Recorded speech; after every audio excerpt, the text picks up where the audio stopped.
Welcome back to H-Lock Gaming. Start off today's video. We have a clip that they put on Discord for being 2 years old. I believe they mean Fateless, not Godforge itself, but I could be wrong. So I noticed a few things on here. I don't know if we've ever officially seen this. If you see my mouse in the kind of lower left of the corner, I believe that's Heimdall. And then up here, I don't know if we've seen that before, but that's clearly Athena. I'm not sure who this is. I don't know if we've seen him before. I looked through all my old stuff. I couldn't find anything, but I'm guessing that might be Baba Yaga, which we know is a character. But anyways, let's play this little clip of Quetzalcoatl. I believe this is the first creature type we have seen in game. We do know there's going to be, non-biped characters. I'll be interested to see too how this character moves between the waves with, a snake body and then wings. Is it going to fly between the waves or is it going to slither? I don't know. Pretty interesting. We can take a look at the stats over here. Crit rate, 10% crit damage. That seems pretty good to start off with, but we're going to have to wait and see really how this game works to see if those are great stats. It does seem like they are. But that's about it. Short and sweet, but pretty cool to see that. We'll have to see if Tuesday's video reveals more of that. When they drop stuff like this, sometimes it's sort of an indicator that there's going to be more later in the week, but not always.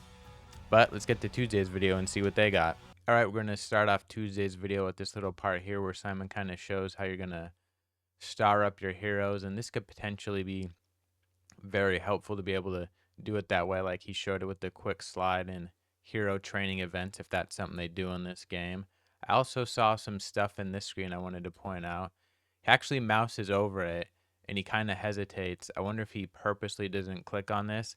I think this is Perun, Perun, the Slavic god of thunder. I'm not sure if we've seen his portrait before. We do know he's going to be in game. He's already confirmed, in a leak. We have his artwork, but nothing in game so far, so that could be him. Something else new is this character down here, kind of in the lower left. I don't recognize that, and I don't even have a guess based on if it's something new on the helmet. I really don't. Kind of looks like an iron samurai, but that's just a guess. All right, let's get to some other possible leaks. All right, this epic right here. At first, I thought it could be Gog Magog because you kind of see those, I don't know, tree antlers coming out and there's a beard. But then when I was looking closer, that character has a mustache and Gog Magog does not. So I'm not entirely sure who that is. Again, let me know down below if you have any type of guess, but I'll unpause it for a second, then pause it again because this character right below.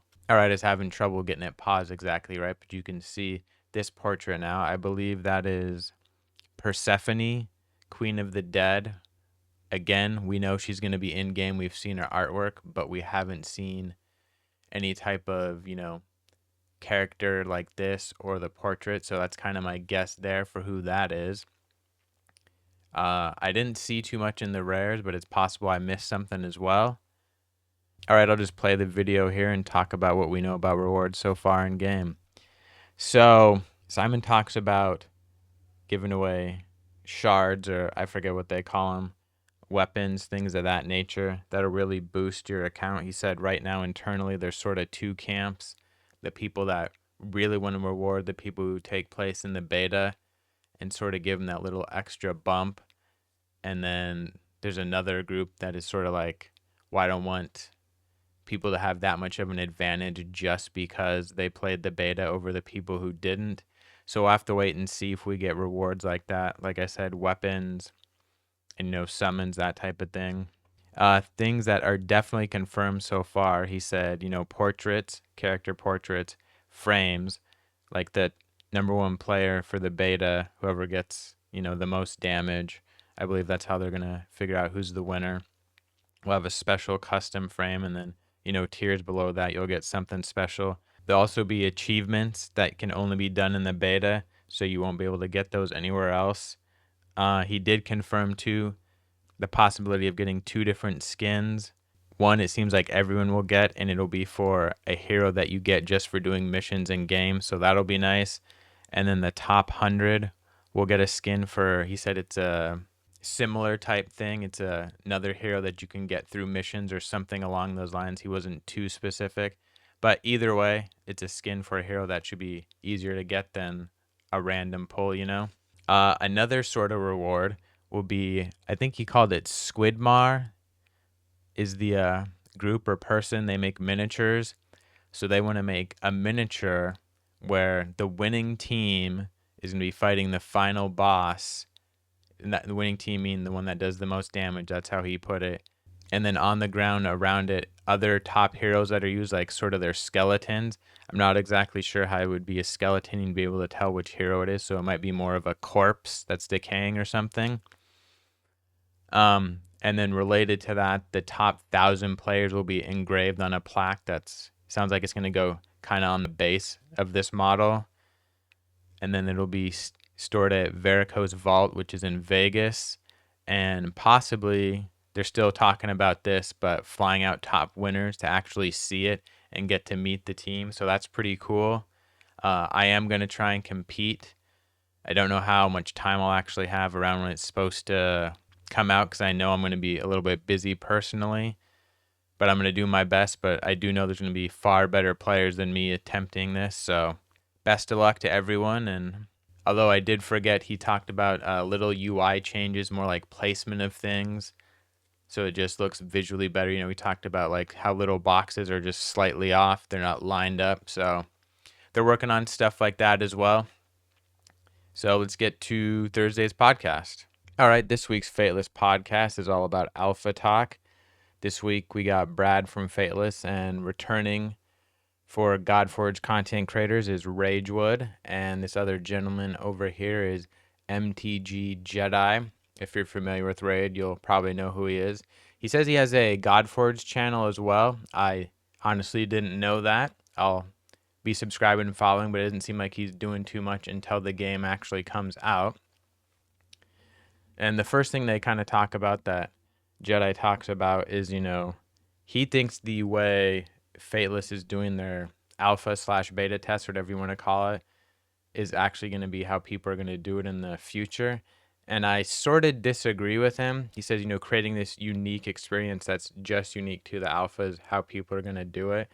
But the difference here is so many people here are Raid fans or were Raid fans, are familiar with Hades, and even maybe Brad, and then, you know, Ash is on the board, and then the other members of the Hell Hades network who are also part of this. So it's a little bit different.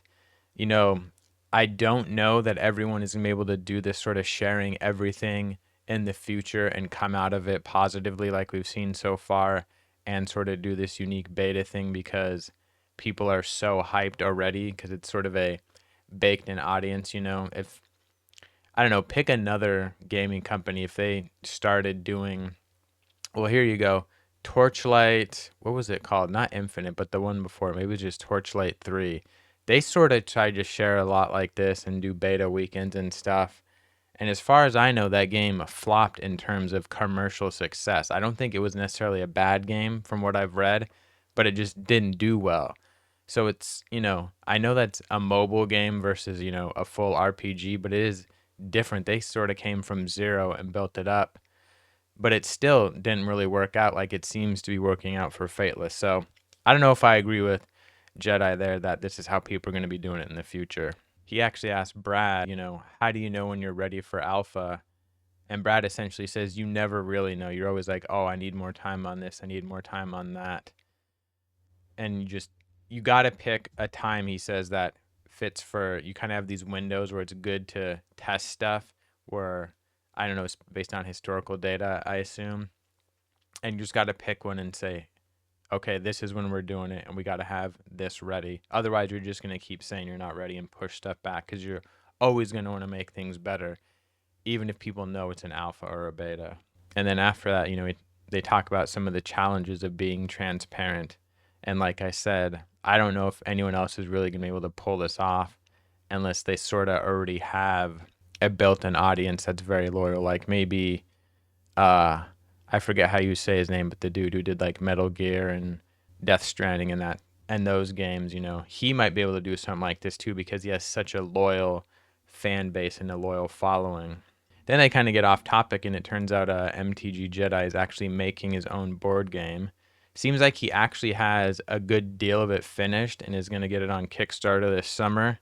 So be on the watch for that if you're into board games. They didn't really talk about too much of what it is until the very end, and it was very brief. And honestly, I don't play a ton of board games, so the kind of similarities they were relating it to other games I didn't understand. But either way, check out his channel. Maybe he talks about it more if you're interested in that. So then they get to the important things they really want to see in the beta. Uh, Jedi says, being able to test the main mechanics of the game is really important to him.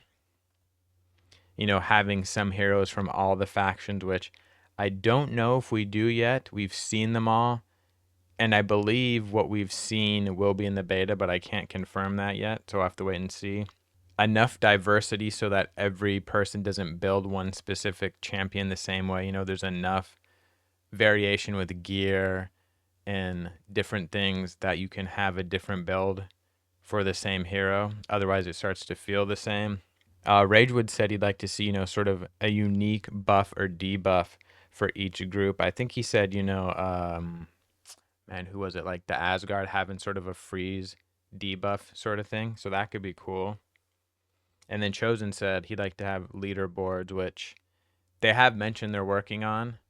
So he didn't really confirm if they are going to have it or not, but he said, being able to sort of compete, not necessarily live, but see it semi-live, where you're at in the rankings is really what would drive him to participate in the beta if he wasn't specifically part of the team already. And then I believe Jedi says, rewards he'd want to see were custom frames and avatars, which we already know are part of the beta. This podcast was kind of interesting too because it really starts off, kind of normal, and then Jedi really kind of starts to interview Chosen to try and get stuff out of him, and Ragewood just kind of sits there and like tries to add a little bit more to get more out of Brad as well. But they didn't get too much out of him, but it's kind of the opposite when you're used to the Fateless people interviewing the guests, whereas this one the guests were kind of interviewing Brad. Then Jedi actually asked Chosen, what did they learn from the free-to-play series that Hades does every year? If you're not familiar with that,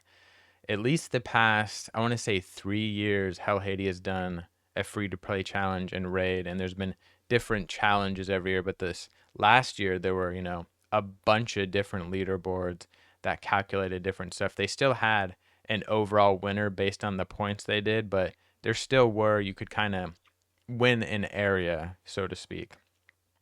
He said, yeah, they definitely learned a lot from that in reference to, the leaderboards like Chosen was talking about that he wanted to see and sort of how that could help them run the beta and that kind of stuff. And then after that, Ragewood says something to him about participating in, I think it was Diablo 4, the first 1,000 hardcore players to max level, I believe, were on some statue of Blizzard or something. I did play Diablo 4, but I can't remember exactly what the contest was. I do know it was hardcore and it was a certain amount of people. And Brad says he'd like to see something like that actually in game. You can look at sort of a virtual statue that has players' names on it for reaching some type of achievement or something. And then they kind of talk about who would be on the statue, and they weren't really sure. They said they'd really have to, leave that up to the lore people that are creating the lore for the game, which I think he said that because he was kind of trying not to maybe reveal something there. If he said, oh, the statue should be this person, then we kind of have, an insight of, oh, why did he say that person? Why are they pivotal to the story, Then they talked again about the sort of two speed systems, the normal speed system and the ultimate speed system. And Brad thinks that's going to be a big challenge to them. They're really going to have to make sure they have that tuned right. Because, I think everyone on here mentioned it, and I thought of it too. You could just get one hero that's really maybe not that great, but it does something to ultimates, and the other heroes on your team don't have to be that fast, but you can just ramp up and pop their ultimates over and over again. So he's aware of that. Obviously, the people who are going to be creating content and playing the game are aware of that. So we'll have to wait and see how that turns out. But it sounds like that will definitely be a part of alpha. So maybe at the beginning there could be some funny shenanigans going on, if it's not tuned properly. Then Jedi kind of asked Brad, how was it making similar gods? Like if you have a bunch of fire gods, how do you make them not feel all the same? And he didn't really say how they did that, but he did say they think they've come up with a unique system that will make them feel different.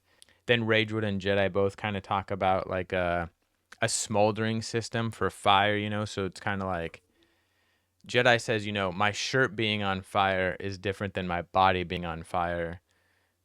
So is there a system maybe where it kind of like builds up and then eventually you kind of ignite, so to speak?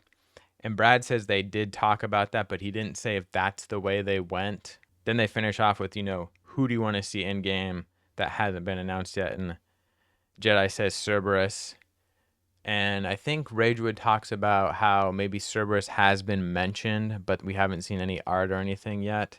And Ragewood really is the guy for that.